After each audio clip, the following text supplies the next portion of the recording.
I have had 3 unmistakable mystical experiences in my lifetime. The first was about 30 years ago. I was at a hospital for some testing, and I had to wait in between the tests to get the results. And so I went to the cafeteria at the hospital, and I was sitting there doing a crossword puzzle and drinking a cup of tea, eating a muffin, when I felt a hand on my right shoulder and a voice right here that said, "You need to pray." And of course, the first thing I did was look around to see who else saw what had just happened, but no one was paying attention to me. I was overwhelmed. I had no language for the Holy Spirit. And for several years I cried whenever I thought about it, which was quite regularly. I tried to explain it to my husband. I tried to explain it to a good friend of mine, but clearly they were both very uncomfortable even talking about it. I felt really alone in the experience. I spent so much time trying to understand why this happened. What did it mean? What is it for? Who is it for? And my spiritual director encouraged me to let it be, to stop trying to figure it out, that just let it be. And eventually I came to believe that this experience was not for me alone. Spiritual experiences are for us together. And so I tried to get more comfortable talking about it. The second one was about 15 years ago.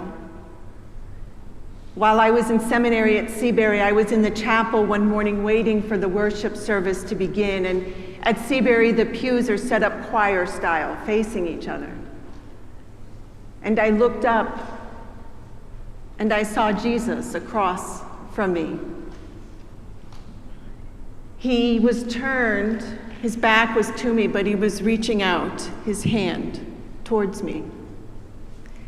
I can still see his white robe.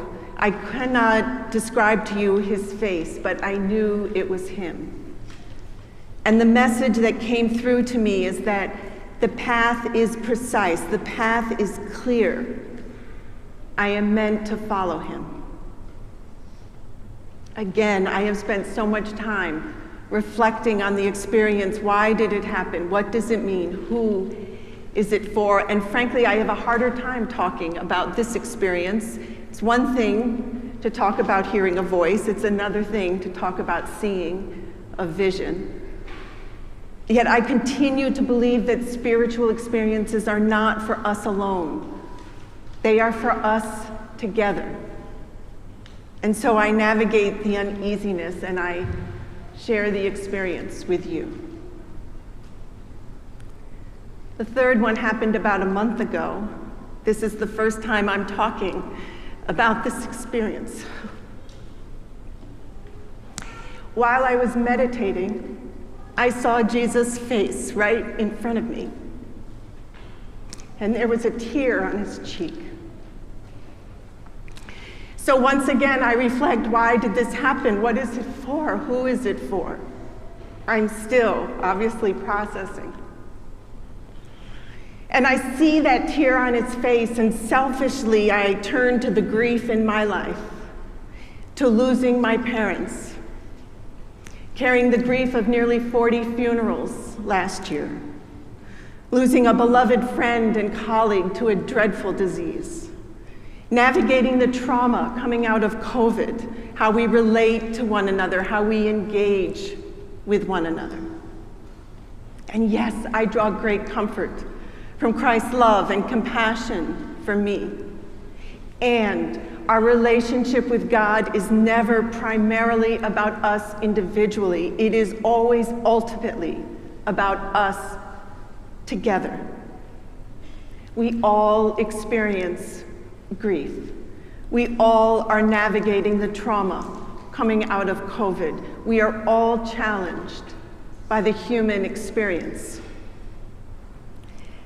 And so I share these stories with you because I believe our experiences of God our experiences of forgiveness and inspiration and comfort, our experiences of the Holy Spirit, our experiences of Christ that happen through one another.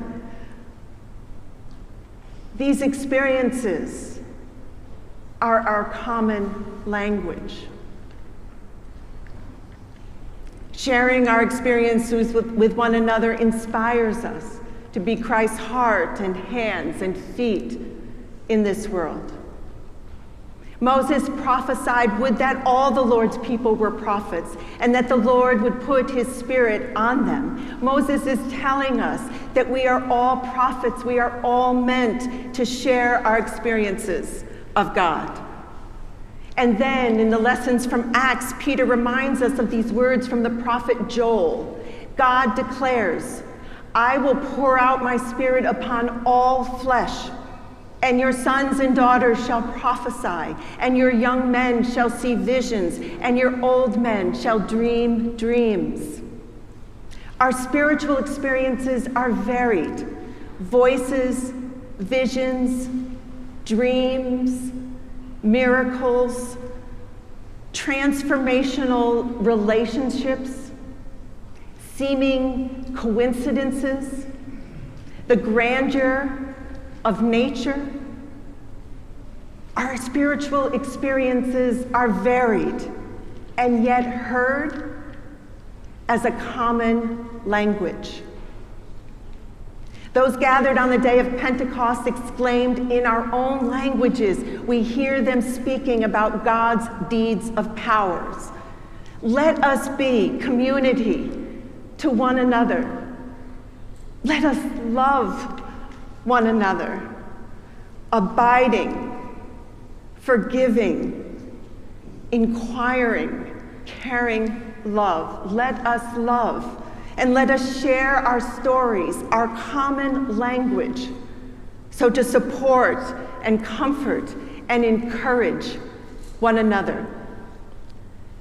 And let us always carry with us that story that we heard this morning, the story of the disciples when they are locked inside the house. They are distressed. They are frightened. And what happens?